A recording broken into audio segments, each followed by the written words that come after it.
All right. How's it, everybody? It is 5 p.m. West Coast time, 2 p.m. in Hawaii, and 8 p.m. on the East Coast. I am Mad Statter, and we are here with Chatter with Statter. Looks like we've already got a couple folks hanging out, waiting for the chat to begin. Andre, first one to post. Got to listen to some shuffling behind the scenes. That's right. This microphone, when it's not muted, actually picks up some things, and I noticed it wasn't muted, so I had to go boop, get that quiet back in the background. Yes, Andre, you got to hear some secret shuffling behind the scenes. Rick is here moderating and double checking the tech check. We've got a 720 source, which is true because I did not upgrade to 1080 because I spaced. Totally should have, but I did not. But that's okay. We're still at 720, which is good enough. And what's even better is we've got the gear, which means folks who can't handle the 720 broadcast are able to downgrade their feed, I guess, or whatever the heck it is. And we have the technological power to make this happen. So we have that gear of control today. Looks like Photo Luke is in the house, and it looks like Broken Soul is in the house, 7 p.m. in New Orleans. Fantastic. And Darlene also here. Kenny from the Cove saying hello to everybody in the Statterbox crew.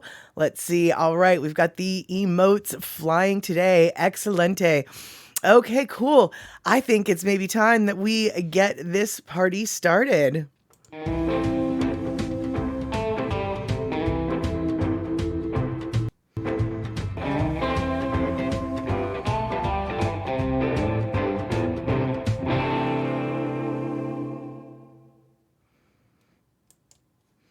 Alrighty, I think the last couple times we've had the Chatter with Statter show, I have forgotten to run that intro, which is really unfortunate because I gotta say, I love the intro. I love the gift that Andy Bumatai gave to me in the form of that intro. It is quite possibly, as far as I'm concerned, the best part about this show. But now that we've got the best part over with, it's nothing but downhill from here on out. All right, Andre, thank you so much for the 200 biddies. We have got bees flying all over the place and hellos happening. Excellent, excellent, excellent. All right, so for those of you who might not have heard, I am planning a trip to Hawaii, and that's going to be happening June 8th through June 16th. And so we might talk about that just a little bit today because, frankly, I don't have a whole lot to talk about because, oh, that's right, Cindy Krause is in the house. I don't have a lot to talk about because I need to say hello to Cindy first. Hello, Cindy. Thanks for coming on in. All right. So I don't really have a lot to talk about right now because, as many of you know, on Wednesday, had to cancel the show. Way too much work-oriented things to do. I do manage a tax office, and it is April. So as I'm sure you're familiar, it is kind of a stressful time of year for me and my scheduling and time crunching, etc. So Wednesday, there was absolutely no show that was going to happen. And today, today we're just going to talk about whatever it is we're going to talk about. We do not have a plan of action. We're playing it by ear. So if we've got something that we need to discuss, something important like an outbreak of the norovirus in Minnesota oysters but Anne's not here, so I guess I don't need to warn Anne about the Minnesota oysters. But yeah, whatever it is you guys want to talk about, I am open to suggestions. That is correct. So, I don't know what the wings of it are. Oh, we're winging it. Exactly. We are winging it, Rick. Oh, brain moving too slow. I need to get it in gear. That is right, though. We are winging it. So, well, yes, Andre, it was British Columbia oysters. Good point. You must have seen the same article. It was British Columbia oysters, but they found out that those oysters were bad because 29 people in Minnesota got the norovirus. And so it was the Minnesota outbreak that I guess allowed them to identify the harvest date and location, the suspect oysters. But you are correct. It wasn't Minnesota oysters, it was British Columbia oysters, but everybody in Minnesota are the ones who got all sick about them or over them. And let's see here. Yeah, Broken Soul, important stuff like bring sunscreen June 8th. That's a good point. Although I don't think I'm going to bring sunscreen. I think I'm going to buy sunscreen there. And the reason why is because the islands have they have a strict sunscreen policy about what is and isn't acceptable. And so rather than bend my brain trying to figure out what is or isn't okay to bring to the islands, I'm just gonna buy the stuff that's there because then I'll know it's okay. I know it's lazy, but that's just what I'm gonna do. Kenny from the Cove, thank you so much for the 100 biddies, and thank you so much, Broken Soul, for gifting out a sub there. Fantastic, that is so awesome. And it looks like OG Suba Vibe is in the house with his cute little teddy bear dancing away. Love it, love it. Love OG Suma Vibes emotes completely. He blows my emote game out of the water. But as a Twitch creator, content creator who takes pride in having some of the jankiest emotes on Twitch, I suppose most everybody blows my emotes out of the water with their emotes, but OG Suma Vibe definitely knows what he's doing with his emote game. And let's see here. It looks like Andre's bragging about his Hawaiian bakery that he found in Berkeley, and he said it's good. Oh, right, because OG Sumo Vibe, also a Bay Area fellow. So, speaking of OG Sumo Vibe, if you are not following OG Sumo Vibe and you're interested in all sorts of good music from Hawaiian style, love vibes, shoot, he even throws in some old school metal for me every once in a while. OG Sumo Vibe is definitely somebody you want to check out on Twitch. So be sure to subscribe or follow and subscribe if you like good music being thrown your way. And a Broken Soul, you found a poke restaurant in New Orleans. Awesome. Awesome. That is I just New Orleans has a lot of food, but I do not think of it as a bastion of island style eats. So that's super cool that you got that you actually found a place that has poke there. And let's see here. Darlene's telling me smart move, for there's only certain kind being allowed there. Also, there limits the type of goo or liquids allowed to bring on the plane. Exactly, yeah. And I'm gonna have to do like some serious research on that because I have not flown. I don't even remember the last time I've flown. Like, I honestly feel like I think after 9/11, which I know it's not really a topic we're supposed to talk about, but I'm just using it as a date time frame. I think I've been on a plane like 3 times since 9/11. Not because of 9/11, it's just a demarcation in my brain where to start with, right? I think I've only been on a plane like 3 times since then. Or I guess 3 trips, so 6 times, whatever. Anyway, and Andre, thank you so much for the 400 biddies. Sorry, my eyes kind of went nuts a little bit there. It looks like we've got a hype train, and it looks like we also have a first-time chatter, Gamer Jame. Hey, how you doing? You've got a thought. What would happen if we stopped praising people for pushing through and started praising people for taking care of themselves and being mindful of their limits? I think that that's a really good game or paradigm that you're talking about there, Gamer Jame. And I don't really know what exactly would happen because we haven't done that yet. But because, the hustle culture and the work till you're dead is sort of a prized trait here in this last Wednesday. I had to cancel the show, and I have to tell you guys, I really missed you. I really missed coming on the stream, but just the time crunch that I had been facing due to the tax deadline, it was such a relief not to have to worry about the show. On the other hand, it was such a bummer to cancel it. So such a mixed feeling when you want to take time off, but you don't, but you can't let yourself, kind of thing. And so let's see. Andre is saying 2019 was the last time on a plane for the oh no, Darlene was saying 2019 was the last time on a plane. Yeah, with the virus. Yeah, exactly. Oh, Cindy Krause, thank you so much for the 100 biddies. That is super awesome. And oh, Andre was saying it's been 2013 since you'll be getting on one in June, so you'll have to see it how it is. Got it, got it. And yeah, Darlene 2019.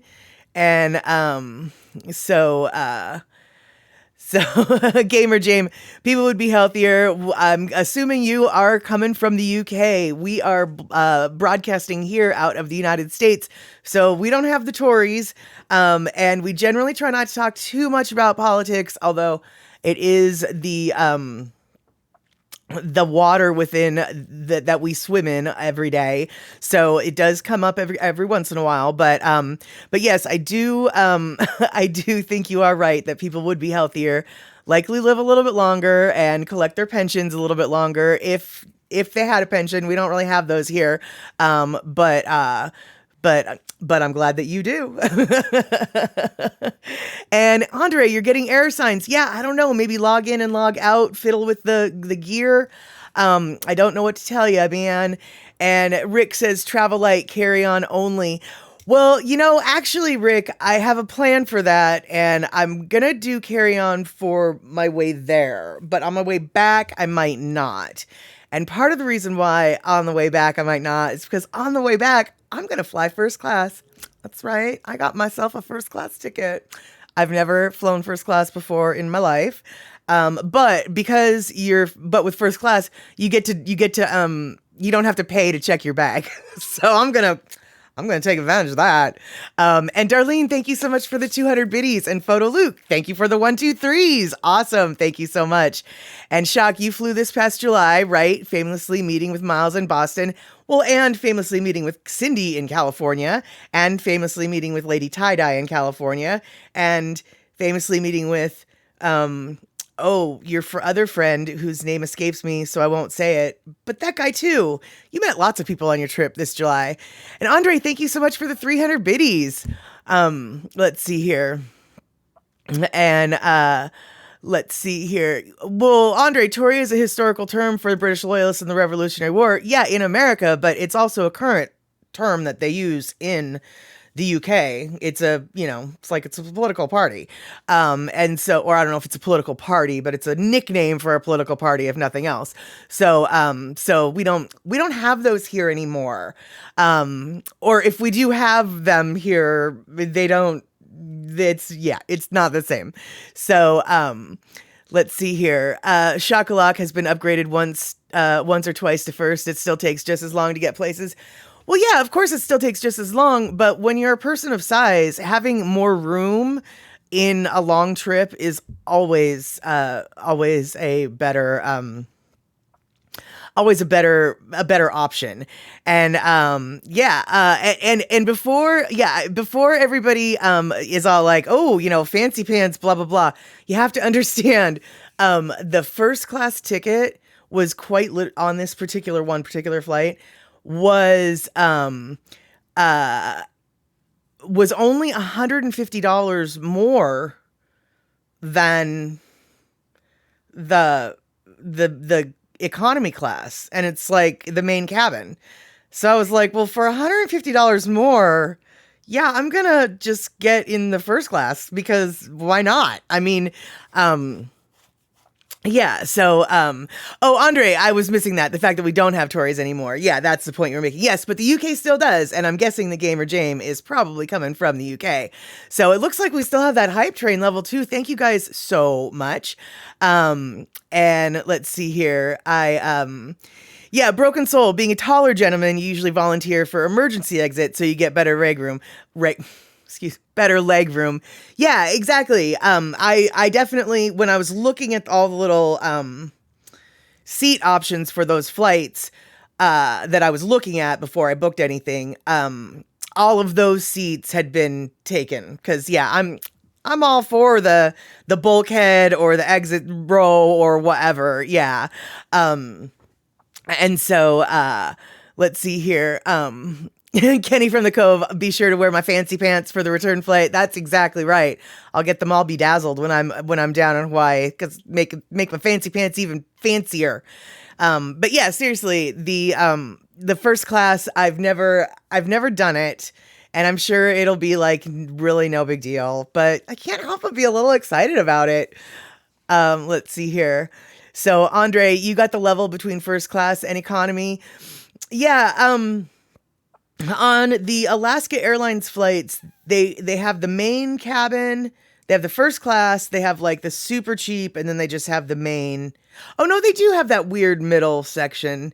Yeah, all of the middle sections seem to be already booked or something. I'm not really sure. None of those seemed to be options for the times that I was planning on going. So, and Darlene, once there, Molly, you might not want to come back. Just saying, well, Darlene, you might be onto something there. Yes, you might be onto something there, because the fact of the matter is, I am going to be looking at some condominiums while I'm there. I will be working with a real estate agent and looking at a couple properties, because I am completely super poor in Seattle. And I figure, if I'm going to be completely super poor, why not be completely super poor in Hawaii? I mean, if you're already too poor to do anything, you might as well be too poor and like 5 blocks from the beach. Because seriously, dude, some of these condos that I'm looking at are like a 5-minute walk from the beach. They're in Waikiki. I don't understand how a condo that has more square footage than my house is selling for like $85,000, but I need to go look at those condos to find out why it is that they're selling for $85,000, because I might need to just go buy 8 of them. So I have one for every day of the week and then a separate one for guests. I mean, obviously I wouldn't buy 8 of them, but $85,000? Come on, dude. Sign me up, right? So, it looks like Andre has thrown down 300 biddies. It looks like Kenny from the Cove threw down 300 biddies. And it looks like Kenny from the Cove threw down another 300 biddies. So I think we might be behind on my thankings. But thank you so much, Kenny. And thank you so much, Andre. And let's see here. Well, yeah, exactly, Darlene. Makes sense. And if the condo payment is as much as your house, then go for it. Right. We'll see. And if I actually bought, because I could sell the house and have enough money to buy the condo. Now there is condo homeowners association fees. Like it's not like there's nothing to pay, right? And from what I can see, there's the homeowners association fees, but the homeowners association fees also include the water, the electricity, and the internet on a lot of these listings. And so, okay, so I have to pay $600 a month, but it includes the water, the electricity, the internet, and it includes, the security and the maintenance and the property taxes. Well, okay. I mean, that's money I would have had to spend anyway. So, okay. That's why I have to, yeah, Rick, check out the HOA issues. Yeah, that's right. There's a huge amount of questions that I've got. Yes, 85,000 in Hawaii, Ojisuma Vibe. It's a leasehold. It's a leasehold situation. So you're not like, you're buying into a condo thing, but yes, it is 85,000 in Waikiki, dude. In fact, I saw one that just sold for 65,000. Like, I couldn't believe that. But basically, it seems like, from what I can tell, because I've been watching these prices for years now. But basically, once the pandemic hit, it's sort of, don't know what I'm talking about here. I think there's a lot of people who owned these condos as investment properties for vacation rentals. And then when the market tanked because of the pandemic, people just decided to get rid of them. And there's this one condominium complex. There's 2 condominium complexes actually that like have a lot of their units on sale. And it just seems like there's a glut of them on the market. And so they're just not worth that much. And okay, Cindy, check how many years left on the lease. Right. The ones that I'm looking at, the leases go until 2048. So 2048 is not that bad, you know? And so, let's see here.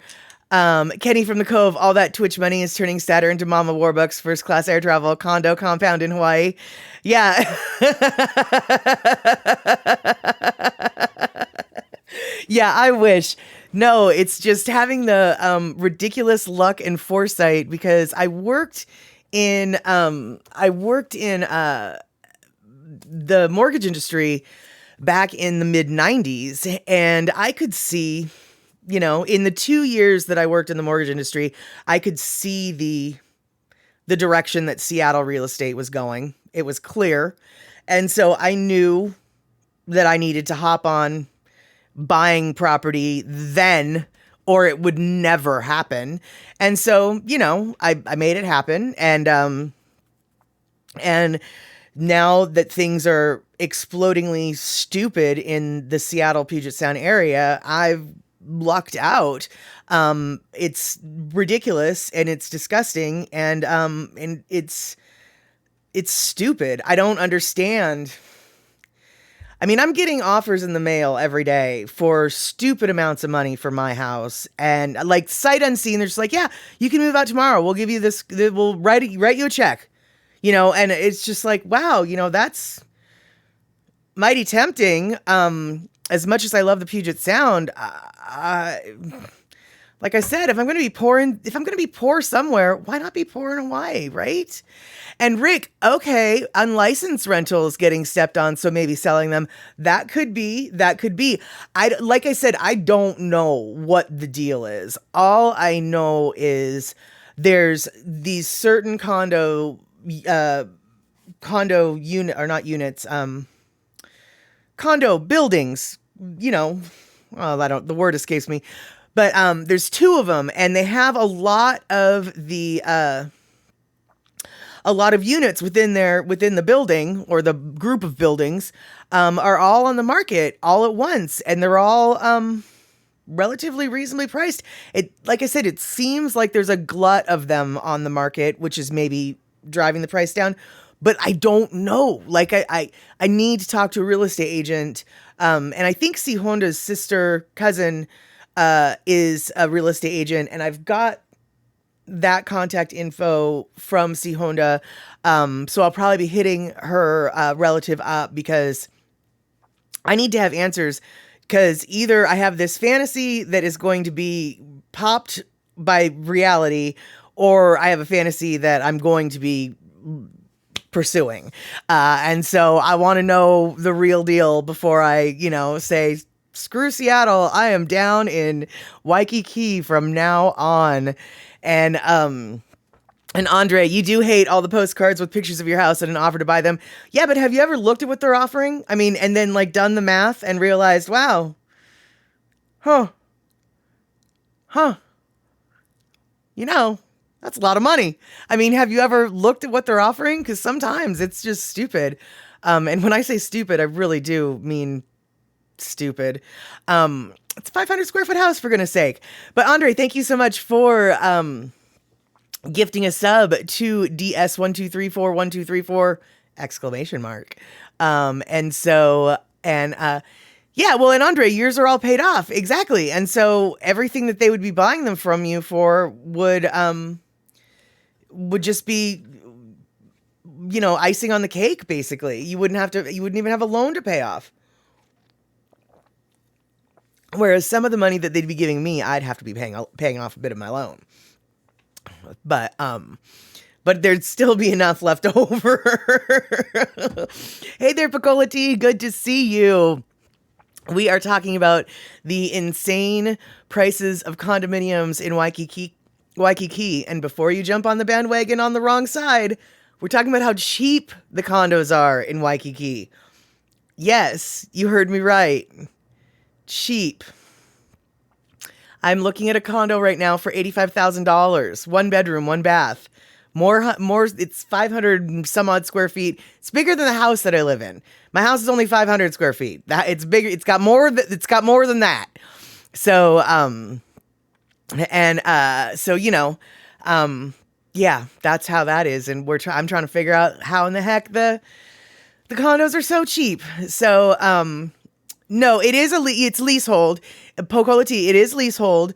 But the lease goes until like 2048. So, uh, um, Broken Soul, you have a friend that pays $1,400 a month for a 474 square foot in Honolulu. Yeah, and that's what the rental market looks like. That is totally, frankly, I think that's a little, your friend is kind of lucking out actually with 1,400 for the 474. But yeah, that is what the rental market is bearing. That's why I don't well, right, Picola T, I understand, but what though, the leasehold, like, I don't, so explain to me, like, what, after the lease, I have to rebuy it? Is that what the leasehold is all about? Or after the lease, just that means my homeowners association fees are going up? Like, what does that mean? Someone explain to me. So, Darlene, I'm sure you're going to be careful. Just be sure to cross your T's and dot your I's. For being poor in Hawaii is one thing, but being poor and homeless is something else. There you go. Exactly, Cindy, that's exact. So Cindy just said, shoot, Hawaii's gas is cheaper than here at the moment. Cindy is in California, and that's exactly it. Gas in Washington is just as expensive as gas is in Hawaii. You know, there's a lot of stuff in Seattle that is just as expensive as if you were living in Hawaii. And so, okay, so Rick, at the end of your lease, you no longer own it. They do.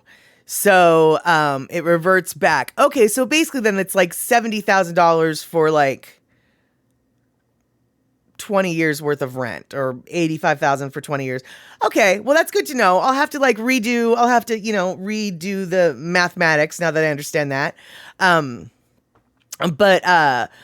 But still though, right. Okay. In effect, it's like renting for a long time. Okay. But still though, I don't know. I mean, all right, I'm getting the math out. What year is it? No. Okay. 2048. And what year are we in now? 2022. So that's a 26.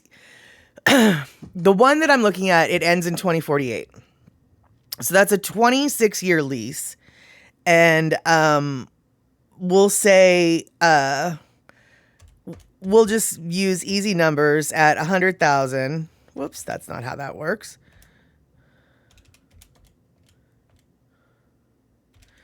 Oh no. There we go.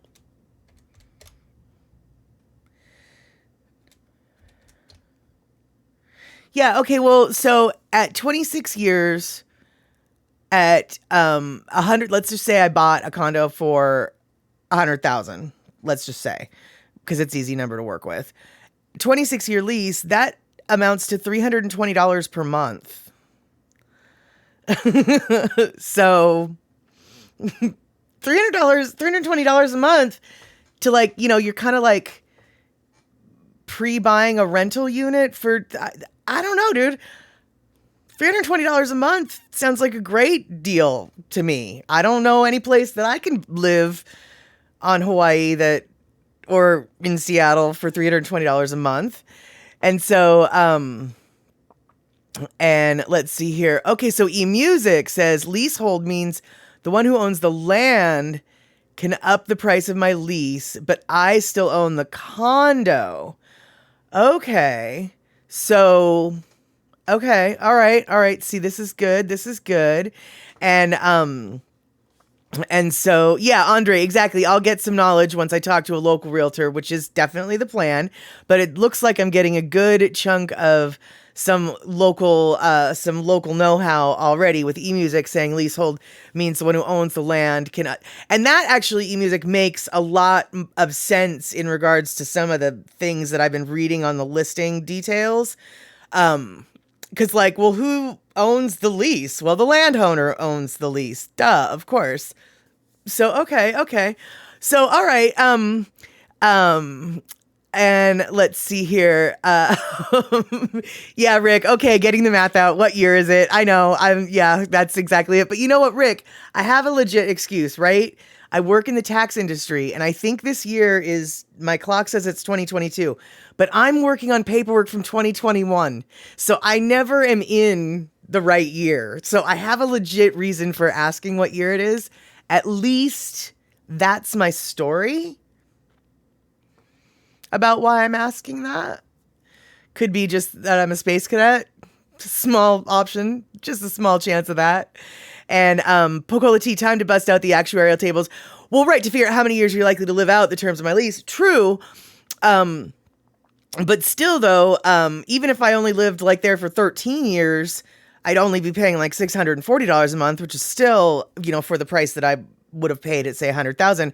But yeah, there's definitely a lot of maths to do. And so we need to figure out what year it is. And it's 2022, I think.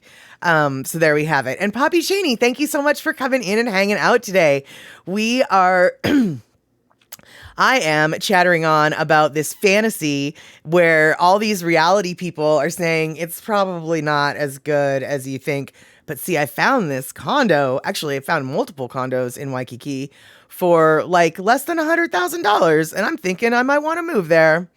So there you go. Okay, eMusic, excellent. So you have like some serious knowledge about leasehold properties then, because you've worked with them in the past. All right, cool. And OG Sumo Vibe, hey, if you got no kids and you don't mind dying with nothing to leave your loved ones as far as property value, then I'd say go for it.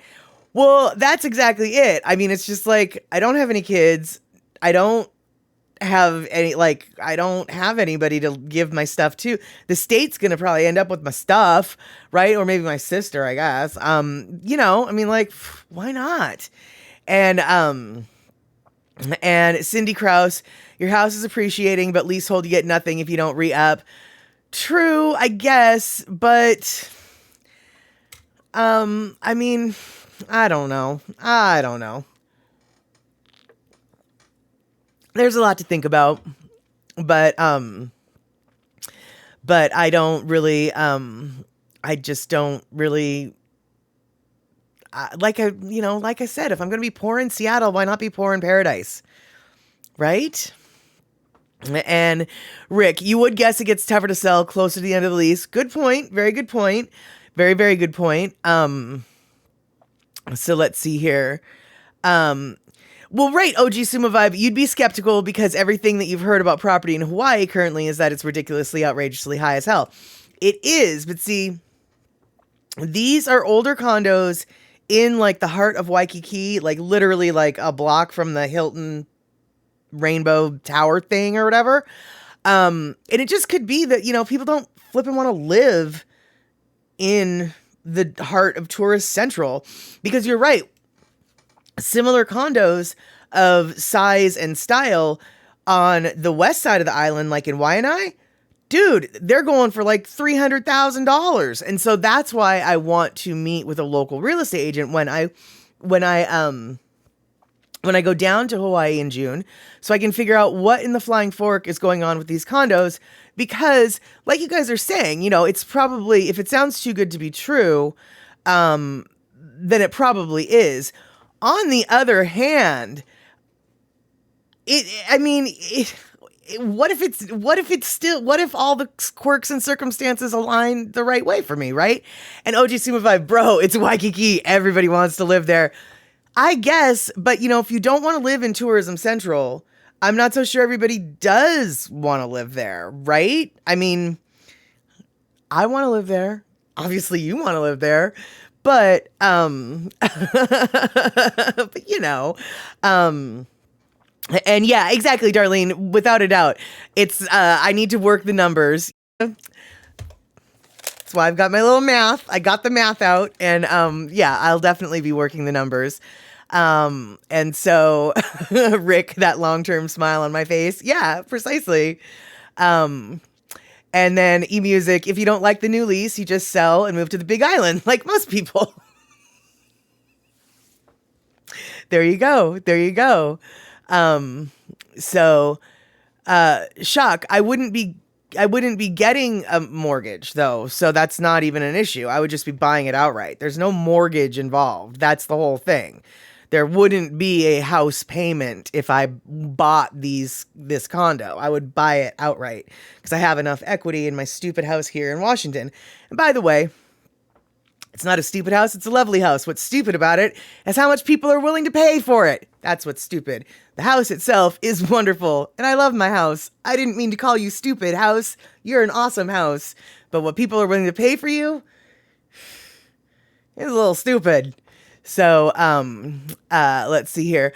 Oh, that's what you're saying, but that could be why the prices are lower, Shock. You're saying, okay, right. Well, see, there you go. Sign me up. Like I said, like, what if it's a weird quirk of circumstance that allows me to, like, get this good deal for me? I don't know, right? Rick, keep the cash, take a mortgage, and pay the bank, but that doesn't make any sense to me because you end up paying $300,000 for a $100,000 condo. Why would I pay interest on something when I don't have to pay interest on something? Like, I don't understand that logic at all. When you look at how much you end up paying in interest over the life of a loan, why would I do that? That doesn't even make sense. Just like I don't understand why people take out mortgages so they can save on their taxes. It's like, what? You want to pay, 3% interest to the bank instead of paying taxes? I don't know. It doesn't make sense. Shock, can I find out who holds the leasehold on these units? Probably. I would imagine the realtor would have that information, which is why I would be talking to a realtor about this situation. Shock, people would often rather pay money to a bank than the government. I guess I would rather to me though, it doesn't make any sense. Like, why would you take out a loan? If you own a house outright, why would you take out a loan to pay extra money that you would not have had to pay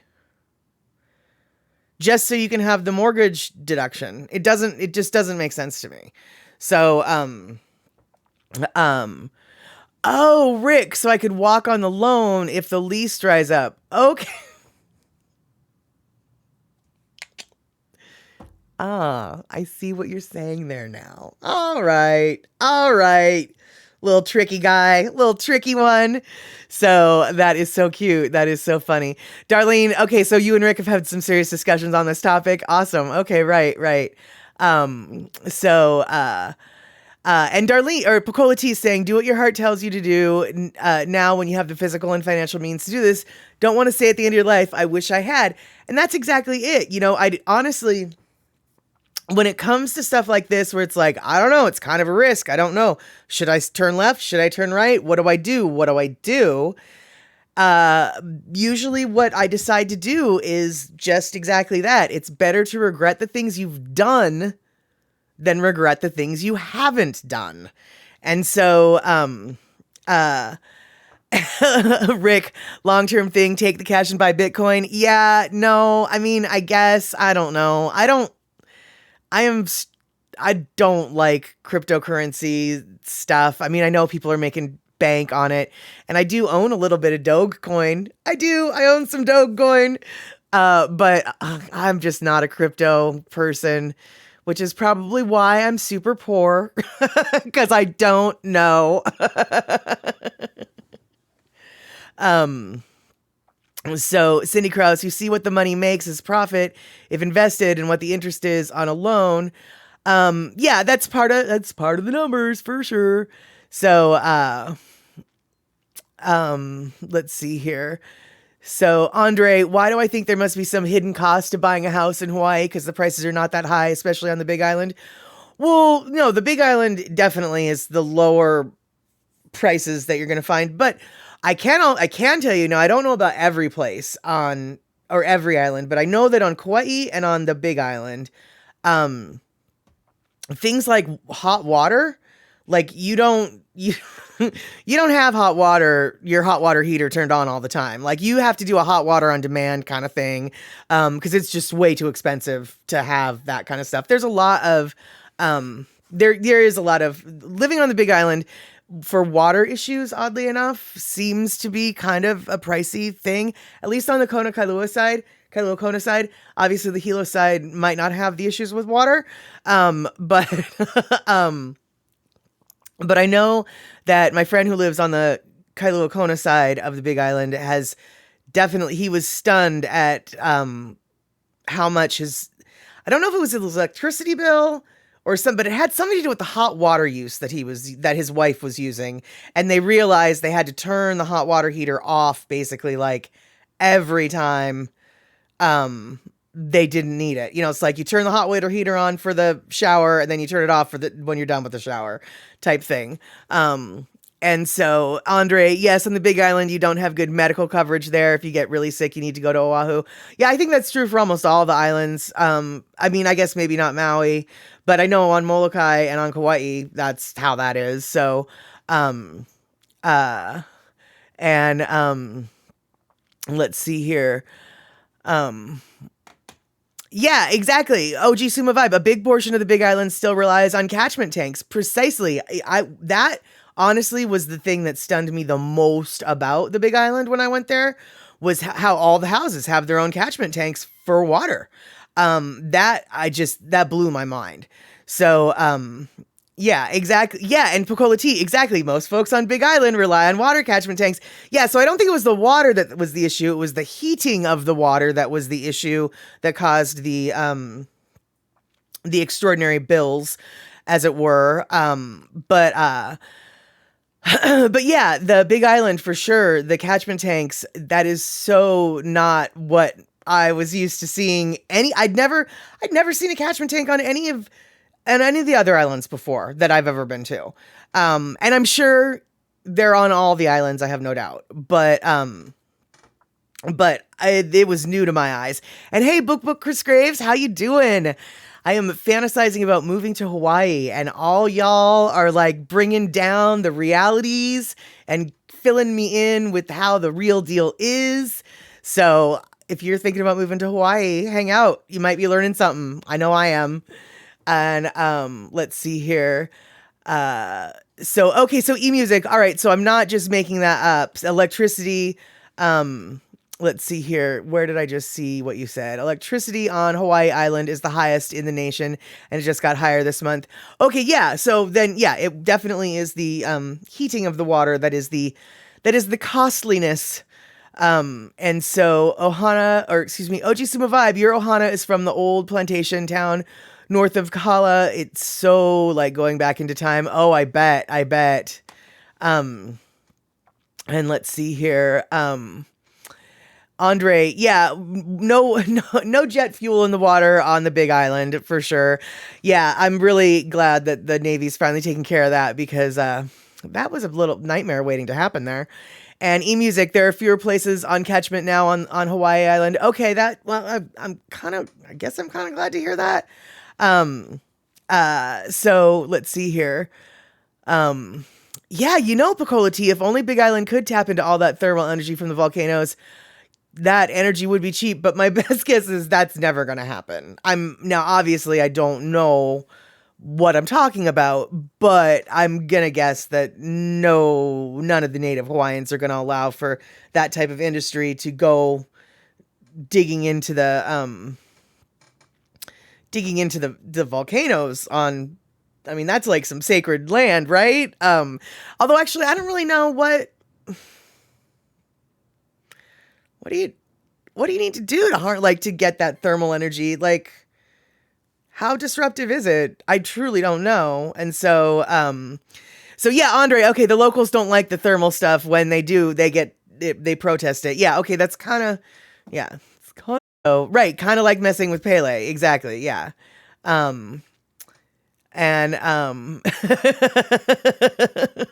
Rick, they had a thermal plant right on the open vent area in the 2018 eruption.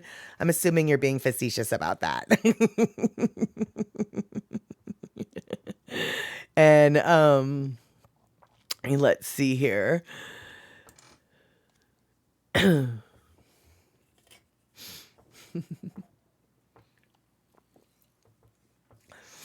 All right, well, now that we have paused on that topic, I would like to remind you all that I am not, Rick, for real, there really was? I thought you were, for real, there really was a thermal, and your theory is that's what caused the side vent thing? I thought you were just. Oh, I thought you were just joking. Wow. Okay. Well, if your theory's right, then I think the locals might be onto something. We don't need none of this thermal nothingness here. Um, so let's see here. Uh, and OG Suma Vibe talking about the catchment tanks being fewer than they were in 1990, but places where Kanaka Maoli resides still rely on that setup. Oh yeah, for sure. Oh yeah, for sure. All of the homestead land is, I'm sure, still on the catchment tanks, and so um, so let's see here. Um, E-Music, you believe the last big eruption was due to fracking? Really? They're fracking over on the island? On Big Island? And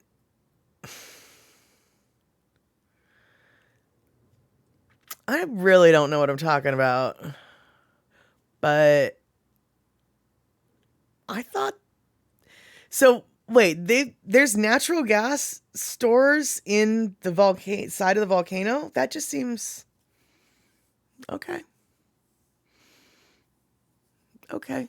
Oh, okay. OG Sumo Vibe. Oh, hell no, they ain't fracking. Okay.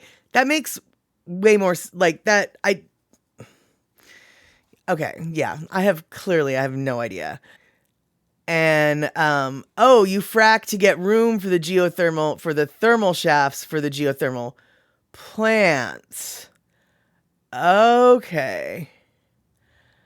Yeah, I know. OG Sumo Vibe. Natives would have Kahlua people if that were the case. Yeah, exactly. And they're, like, yeah, just big and emu big enough. And we got, yeah, exactly. Um, let's see here.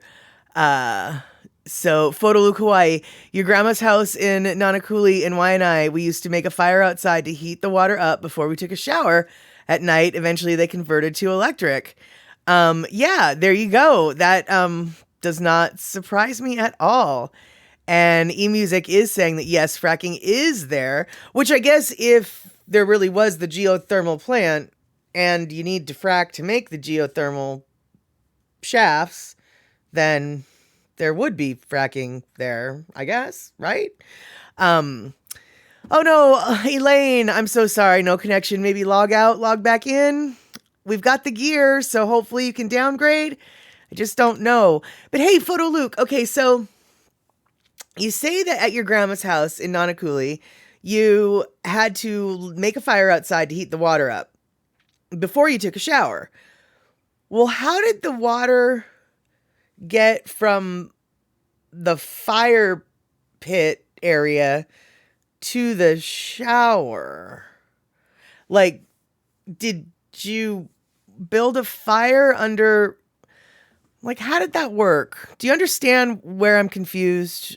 I mean, because you probably didn't have a hot water tank or a water tank hooked up that you built a fire under. Did you? And when I say water tank, I mean a water tank that's connected to the house or the shower. Or did you take a shower outside? I've got so many questions, Photo Luke. I have so many questions.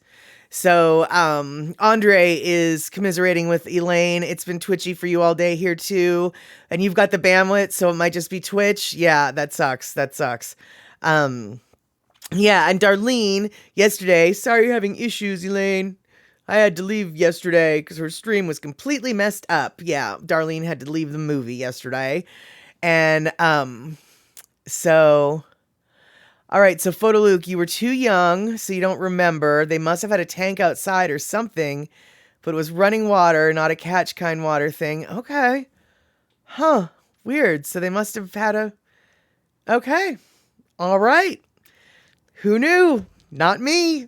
There you have it. So old time shower time at old Photo Luke's grandma's house. Yep, sounds like it. When I stayed in Kauai, the little shack that I stayed in the Anahola River Valley, it didn't have any electricity and its shower was outside. And I swear to gosh, I felt like I was in a 1970s shampoo commercial or something, where like, you're washing your hair in the lush rainforest, and it was super awesome, but it did kind of suck because, you only take a shower like once a day. And so overnight, the scary orb weaver spiders would build their huge webs between, on the path between the shack and the shower. So, you're covered in spider webs by the time you get to the shower, and it's kind of gross. But still, I did enjoy showering outside. So, let's see here. Cola tea. Oh, good, Elaine. You switched back to you changed to 480, and it seems okay now. Fingers crossed. We get to keep you here. And Picola T saying, when your husband was a kid, they used communal baths and had to heat up the water to bathe. This was near the University of Hawaii in the 60s. Wow, communal baths, huh? Crazy. That's so bizarre.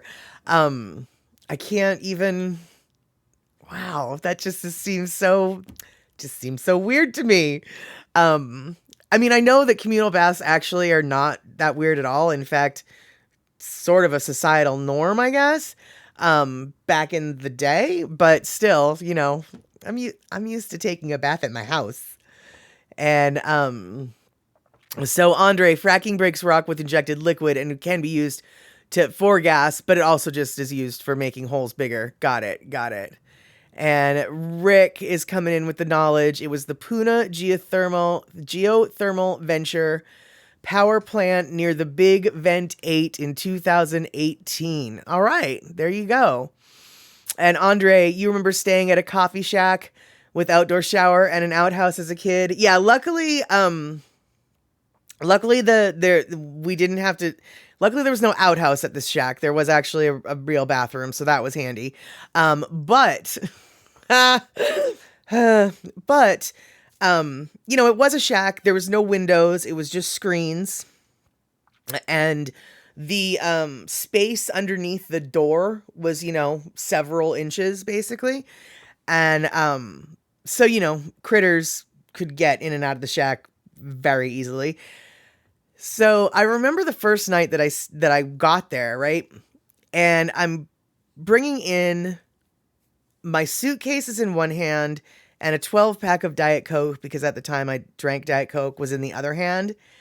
And I come in the door, put down my stuff, and then close the front door. Well, there's a window, the door opened to cover up a window. So when you close the door, a window with curtain was revealed, and there, hanging in the middle of the curtain, was this cane spider that was just huge. And so I went to scream, and I opened my mouth to scream, but then I closed my mouth because I was afraid the spider would jump into my mouth, because that's how your brain works when you freak out like that. And at that point, my host, Sarah, was like, "Oh, that's Harold. He usually stays on that side of this side of the shack." And so that told me everything I needed to know, which was, no, we're not going to kill it. She's named it. She's lived with it for a while, which means I'm going to have to continue living with Harold for the next week and a half that I'm here. And so, Harold, no, OG Sumo Vibe, no, the spider did not jump. I thought it was going to jump in my mouth. And so, I got to live with that spider for the whole time I was there. And I will say, it did stay only on that side of the house, or the shack. It did. I will also say that it was a big enough cane spider to eat a gecko, because I got to watch it do that. Yeah. But when I got back to the state of Washington, my fear of spiders had literally evaporated, because our spiders are so tiny and cute in comparison to that. It was just like, oh, that's just nothing. It might as well not even exist. Whereas before, I would have been totally afraid of it. And,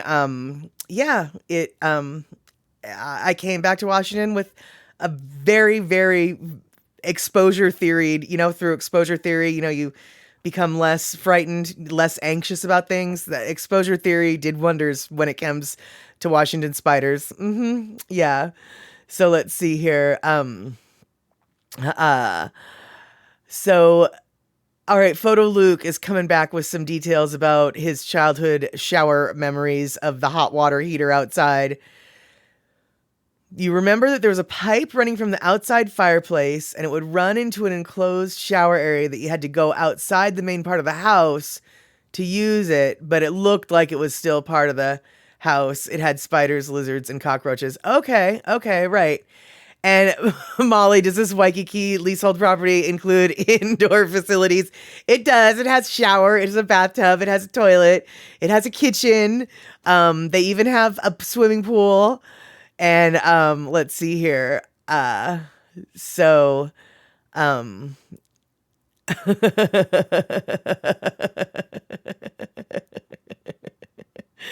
oh yeah, yep. And OG Sumo Vibe, no, I did not start feeding the spider because, as Darlene said, wow, one big spider can eat a gecko. Wow, yeah. That is totally, yeah, it was. And here's the deal, you guys. Not only was it big enough to eat a gecko, I'm sitting across the shack. Now, granted, it's a shack, so it's not far, but I'm sitting spider as I possibly could in the building. And I'm on the bed and I'm reading a book. And suddenly I hear something shuffling, rustling, something, right? And so I look up and I see this big gecko chasing Harold, the spider. And I was like, oh no, the gecko is going to eat the spider. And so the gecko was like chasing the spider. And then suddenly the spider like stopped and turned around and was like, oh, that's right, I'm bigger than you. And then just ate the gecko. So, yeah, I was just like, oh, I just got National Geographic live in front of my face in this house. Fantastic. Yeah. Yeah, exactly. Kenny from the Cove. Oh, hell no. A gecko eating a cane spider living in the house. Nah, fam. I'm calling in an airstrike. That is right. And so let's see here.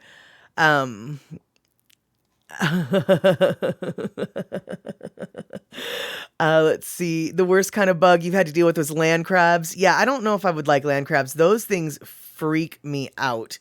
Those are super huge.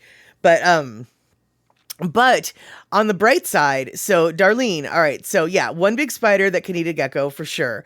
But on the bright side, and I know this is a horrible bright side. All right, so the cane spider was big and got to live in the house, and I wasn't allowed to kill it. But then there's this other cane spider that came in the house later on in the week, and he was much smaller, and he was fast, and he was like all going, he just like was on the floor, just like with a mission. And so Sarah, my host, was like, oh, you can kill that one. And she was having none of that. And so we went and we got like, probably the most poisonous poison you ever could poison something with. It was from the 70s, I'm sure. It probably wasn't, it was probably super expired and way illegal. But anyway, we sprayed that thing and it came running across the floor at me on its hind legs. As I'm spraying it, it is running into the spray like, you can't get me. And then finally, it slowed down, eventually curled up, like as it got me into a corner. But yeah, it was having none of that. It probably took about 8 feet of spray before it finally said, all right, I guess that's enough spray to kill me now. So, yeah, it was a big, strong, scary spider. So I got to save my host from it. So let's see here. Yeah,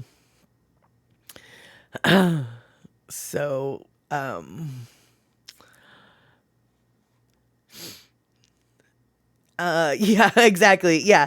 Andre, chemical warfare always gets them in the end. Well, I was hoping so, but And honestly, OG Sumo Vibe, I should have just dropped the can and went fist to fist with it. That is exactly it. Or used the can on it probably would have been the most effective way. But it was it was a really fast spider. It was scary. And I was screaming the whole time I was spraying it. I'm not going to lie. I was not a big hero for saving my host. I was a weenie, scared, screaming child.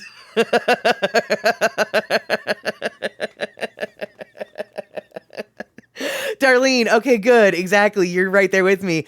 I'd probably have a heart attack with that kind of spider. I'm a wuss big time with spiders.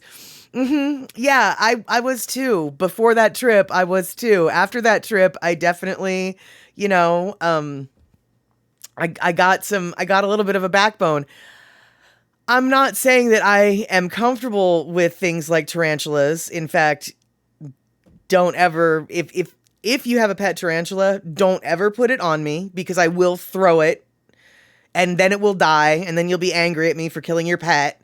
But it's just not going to happen. OG Sumo 5. Will Smith, that feathermucker. That's exactly it. That is it. And Andre, what are you talking about? There's no spiders in Hawaii. I was just talking about all of these spiders that are in Hawaii. Okay, you mean no snakes. Okay. I was like, where have you been, dude? There's orb spiders. There's cane spiders. I'm sure there's other kinds of spider too, but I don't know. And let's see here. Yeah, with you on that one. Good. Yeah, Darlene, you and I yeah, exactly. No pet spiders, please. And Shock, you've got friends who have pet tarantulas. They were in the room next to me, so I didn't have to worry about them. Oh yeah, you can have pet spiders. You can even have the pet spider in the room with me as long as it is in the cage or the box or the aquarium or whatever it is you keep it in. As long as it's in the thing, we'll be fine. But the moment you take it out of the thing, and then the moment you put it near me, the moment you take it out of the thing and then put it near the other thing, me, I might hurt the thing, i.e. the spider. So, yeah. So, Bukola T, no, there's just no legal snakes in Hawaii. Exactly. So, you wonder if a cane toad can eat a cane spider? I don't know. Probably because from what I've seen, cane spiders come from, this size to this size. So I'm sure there's a size that the cane toad could probably handle. Let's see here. Oh, really, Darlene? You had a small black snake by your pool when you were there in 2019. Interesting. I wonder, so it was just live. It wasn't even somebody who had a illegal pet. Oh, I wonder what that snake was, because that snake probably wasn't supposed to do that.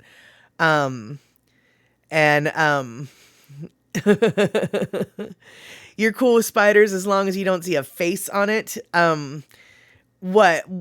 I don't know what you mean by that. Do you just mean all their eyes are super creepy?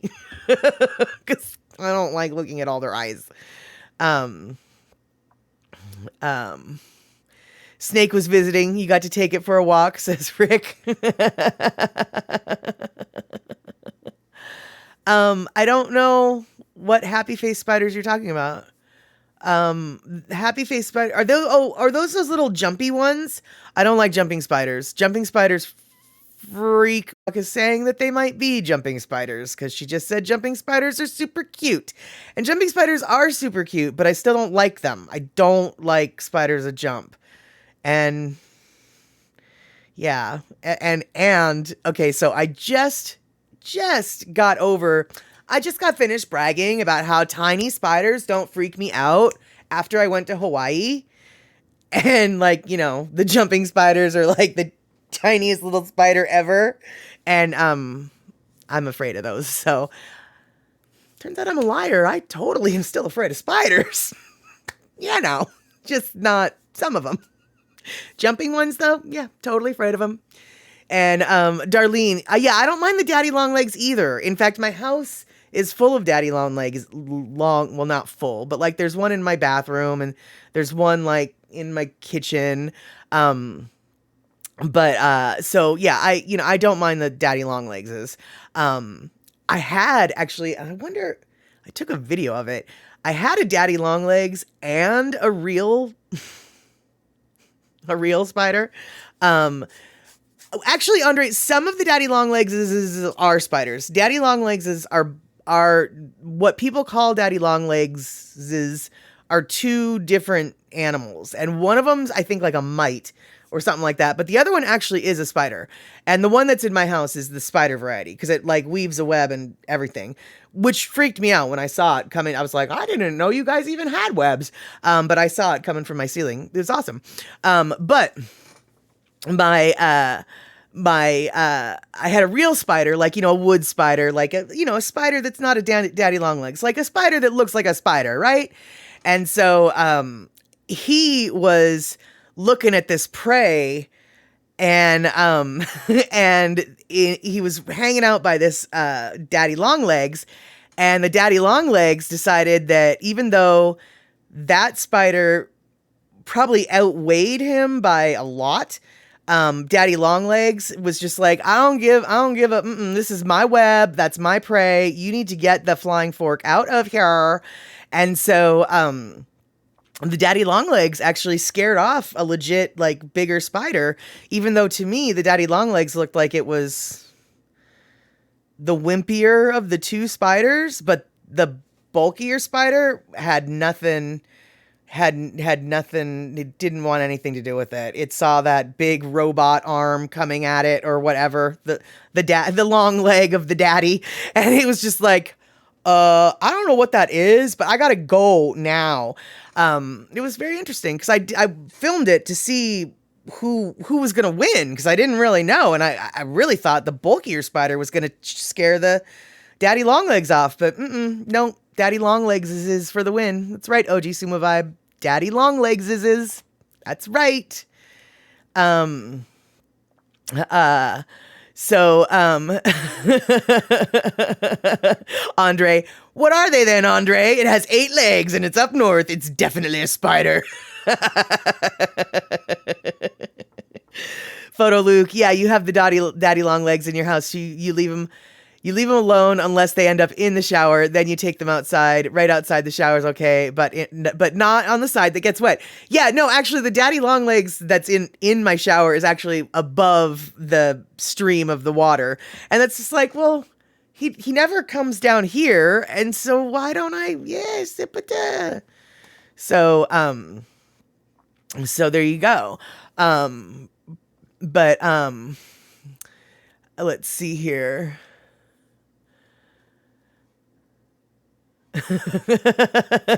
Kenny from the Cove coming to my defense. OG Sumo Vibe, if Statter says it, it's gots to be a real world. That real word. That's exactly it. Oh,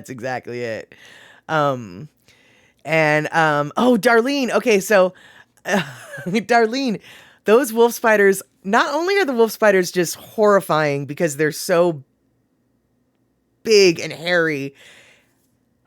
Gosh, I don't even know if I want to go here, but I'm going to go here. Have you ever seen one that has its babies on it? Like all of its babies on it? You thought that wolf spiders were horrifying then. Wait till you see a mom carrying her brood. Yeah, it's the things that nightmares are made of. That's why I was sort of sorry that I even brought that up.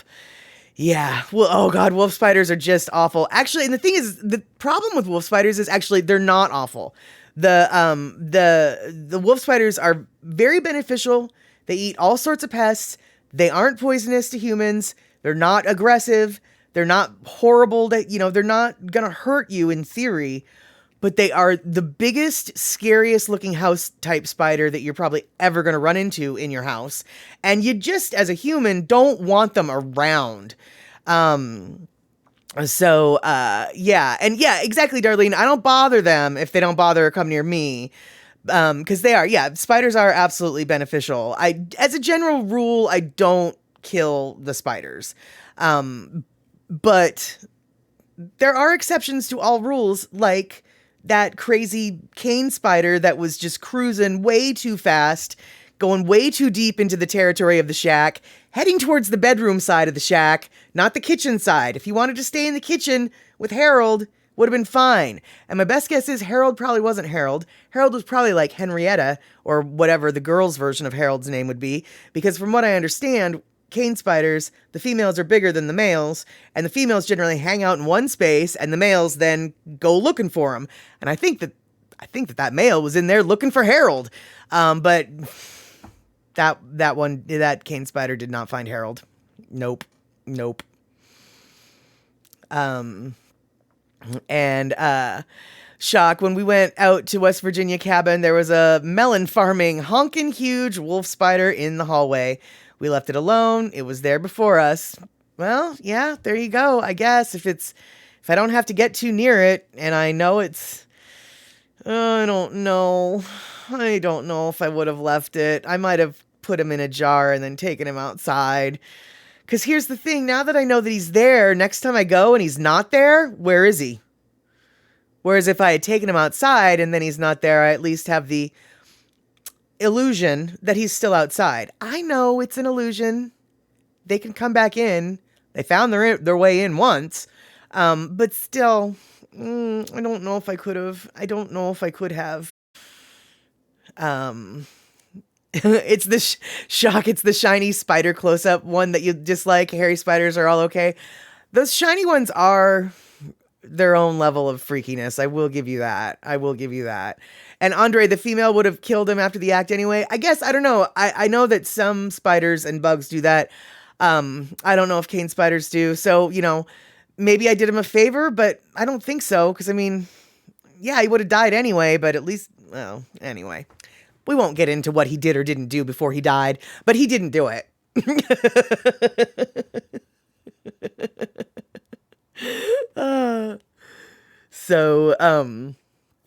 Gosh, though, I know that I'm not going to find an answer to this, but,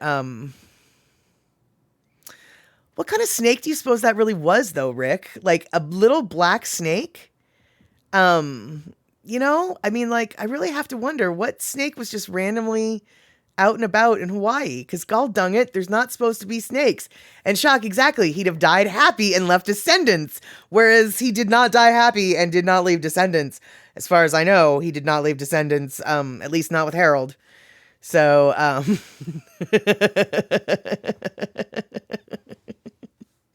Darlene, thank you for the removal of those outdoor things for me, Rick. Yes, that is the nice part about having a roommate, a husband, a partner in life, whatever.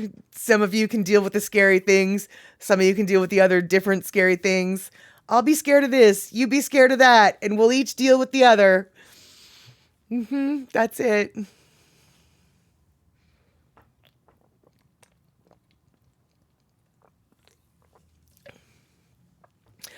Andre, yes, exactly. You don't want those brown tree snakes from Guam to move into Hawaii. Absolutely not. And that was just a flippin' disaster. And Lord knows Hawaii already has enough of the whole, the old lady who swallowed the fly syndrome. And so no need to add on any more brown snakes to take care of the mongoose, to take care of the rats, to take care of the whatever, which only causes a new problem. Shock. Maybe he thought he was defending Haroldina from y'all. Hey man, we were leaving Haroldina alone, I mean, I almost didn't want Haroldina to jump in it. I didn't even scream at Haroldina, even though I wanted to. So let's see here. Darlene says to Andre that you do have snakes up here in the northern woods, but not the super venomous ones. Right. Rick, only a small black snake. You have no idea. All right. Well, I'm probably gonna go down a rabbit hole and see what small black snakes might be there. I mean, I know they're not supposed to be there, but I want to know, gall dung it. I want to know. Oh no, e-music, you're going back and forth to the chat as you try to take care of a wasp flying around you. Oh, that is awful. Um, I can only assume that your wasps are probably now just waking up from their winter slumber and they're stupid, just like the wasps that are now coming around in Seattle. They're slow moving and they I don't think they know how to see straight because it's kind of funny to see the wasps when they first come out of their little hibernating. Um, let's see here. Kenny, you just don't see how people can see spiders and snakes as pets. What are you gonna do with them? Put them on a leash with your snake and take it out for a slither? You gonna train that tarantula to fetch your slippers? Well, okay. First off, you bring up good points, but most people don't take their cats out on a leash, nor do the cats get the slippers. So people already have pets that don't do those things. But but now in regards to like what are you going to do with the spider, I can't tell you that. But I actually have many friends who do take their snakes out. Now not necessarily on a leash, but they do, like, they take them to parks and they let them go play in the grass and do whatever. They they carry them around their necks. Snakes really can be quite affectionate if you train them right. Now, I will fully admit I am biased because I used to have an 8.5 foot long boa constrictor that I had to eventually get rid of because when it started looking at my cats as meals, I realized I can't let the snake just run around the house anymore because he might kill my cats. And so I had to find a better home for the snake. But snakes actually can be remarkably affectionate. Oddly enough. So, granted, it probably has more to do with them seeking body warmth, really, but you can still pretend. uh, um, so let's see here.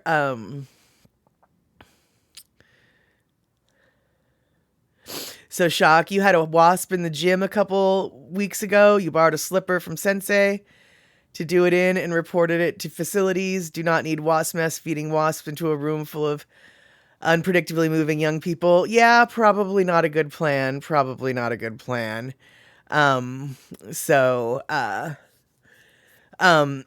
yeah, you almost got into a fight with a pet 13-foot python and that had not been fed and weighed about 150 pounds. For sure. Well, yeah. And that was, that sounds like a circumstance that was very bad. First off, a 15-foot or 13-foot or whatever snake, that snake really, to be safely handled, needs 2 to 3 people, period, end of story. And that was another reason why I got rid of my 8.5 foot snake, was because it was getting to a size that one person really could not safely handle it if something horrible happened. And my snake totally went back to their reptilian brain of survival, and freaked out and suddenly decided I was food or whatever. One person, once a snake gets so large, because it's basically one big muscle or a series of, it's just muscular, shall we say. You need basically one person for every 3 feet of snake.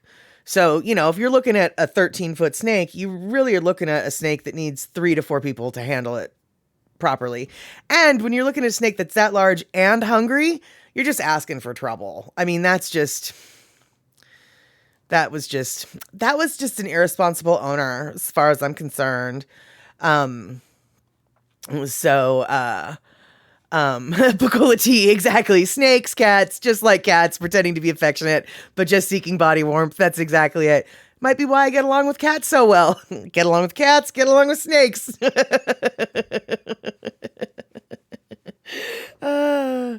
Yep. So, Darlene, your daughter owns or has owned a couple of bearded lizards. Those aren't big and can't bite you. They're vegetarian primarily, so those you can handle. Yeah, what? They might eat like a cricket or two, but generally they like their dried veggies, etc. I happen to know that because I was at the pet store just yesterday looking at all of the bearded dragons while I was standing in line, and I noticed that they had a little tray full of veggies and then a couple crickets hopping around, and I thought to myself, that's an omnivore that lives in that cage. So let's see here.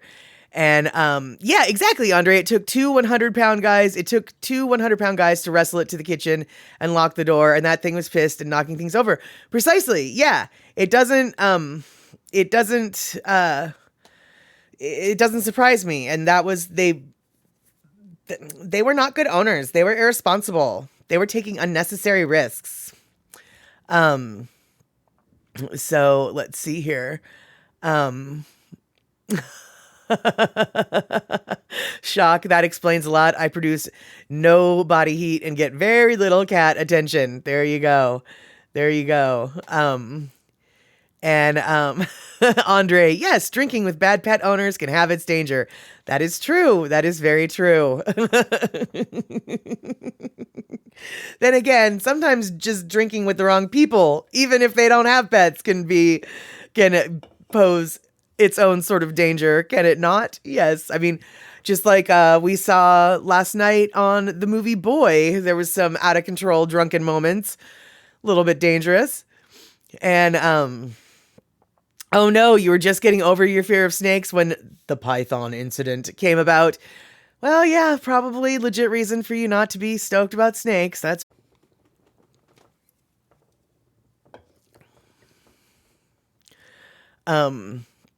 Darlene, you didn't mean it that way. Your clumsy fingers typing. Oh, I always blame it on AutoCarrot, Darlene. I know that you wouldn't come onto anybody's stream with a blue streak of anything. You know, you might you might have some censored words. Just like I had to have one of my words censored when I typed a message on the Daily Pigeon Show many years ago.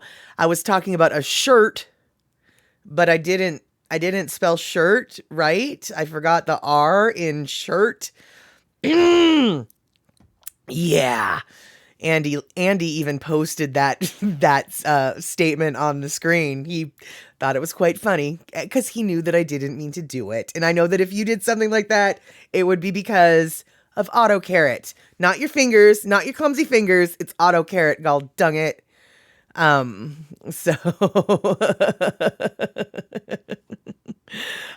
Shock. Hopefully my film was E. coli free. It wasn't. Within the first 45 seconds of the flippin' movie, they panned across this little baby butt. He was a baby standing in a bathtub. It was a little baby butt, and it was just like, are you kidding me? Oh, now granted, I didn't get popped for that because I have my videos off. It didn't register with whatever it needed to register. Nobody noticed, but gall flippin' dung it, man.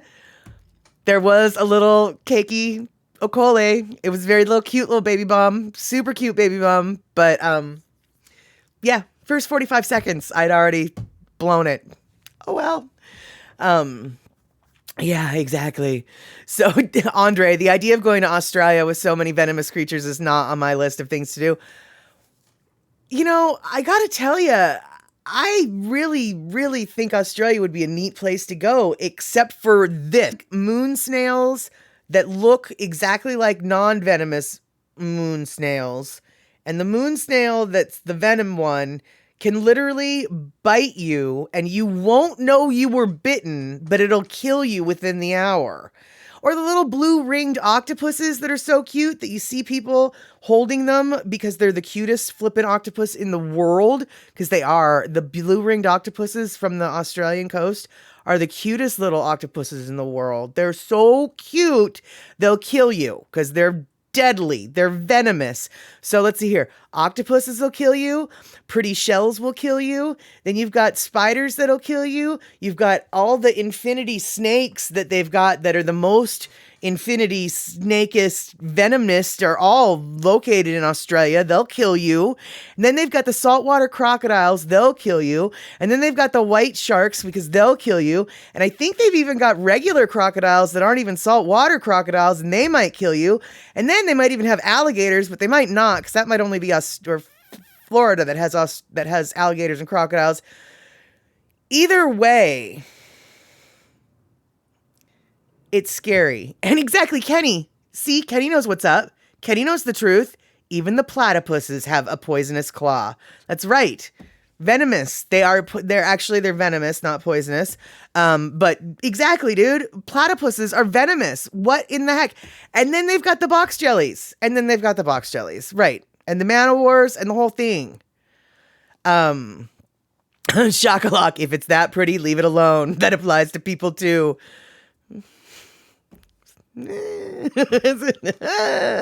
You're thinking there, yeah. Hey, Andre, thank you so much for the 300 biddies while I was getting on my deadly critter soapbox. That is correct.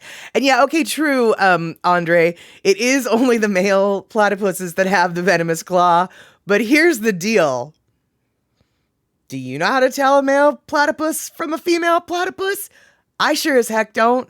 And Pocola T, that's exactly it. Even the Vegemite might kill you.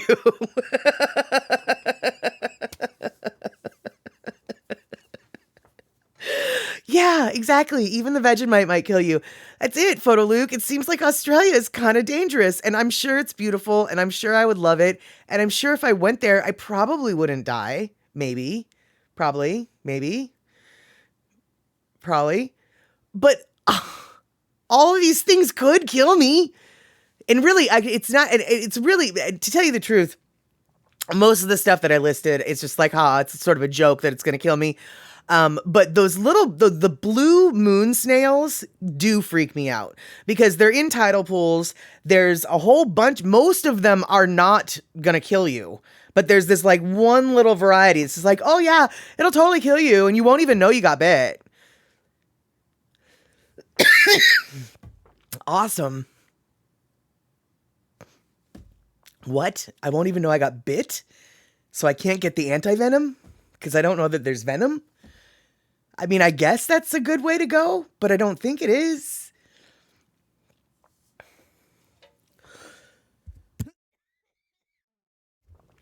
Sorry about that, guys.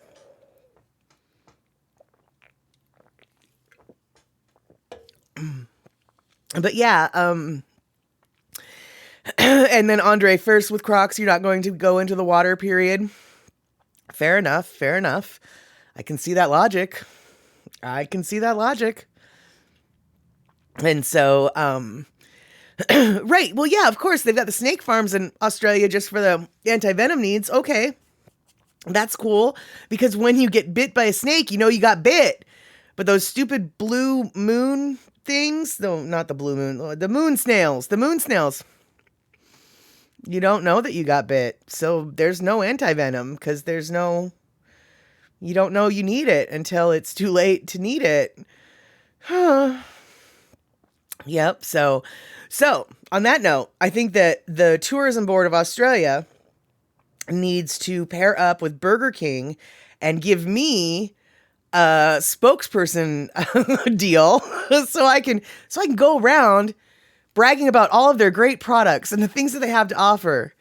All the scary things in Australia and the Grey Sponge Burger at Burger King. I'm nothing but good advertising for these topics, right? Right. Yeah. So, yeah, Darlene, so you've got some big pine snakes up north, but they're not poisonous. Yeah, we don't have very many. In Western Washington, we don't have any venomous snakes. Eastern Washington, we do have some rattlesnakes.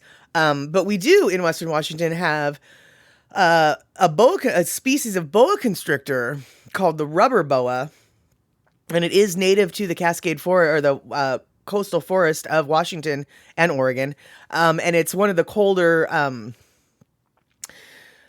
in the, genus, species, whatever. I'm not a biology person, but in the boa constrictor family, whatever that is, the rubber boa is the furthest north that you're going to see a boa constrictor, because it can handle the cold better than a lot of the other boa constrictors, which are normally found in tropical and subtropical areas.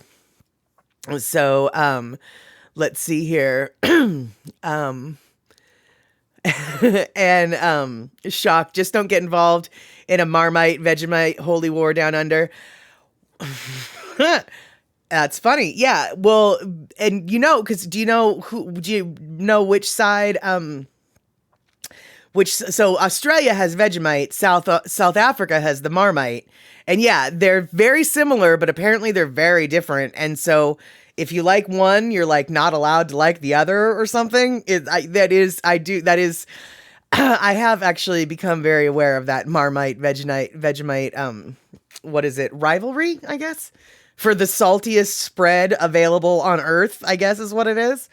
So, Andre, you have lots of rattlesnakes in the hills now in the Bay Area. Yeah, that sucks. That's one reason not to go to the Bay Area. Rattlesnakes, I don't like rattlesnakes, but apparently I was reading that they want you to not kill the rattlesnakes if you come across them these days, because when you come across a rattlesnake, that means that the rattle actually rattled, right? And they're finding out that if you start killing all of the rattlesnakes that rattle to warn you, the rattlesnakes actually have learned to stop rattling before they attack, which is not what you want. So they actually have realized oh, maybe it's a good idea to keep the snakes that have the gene for rattling, keep them breeding, because it just leaves the other ones that are more silent, and that's a problem.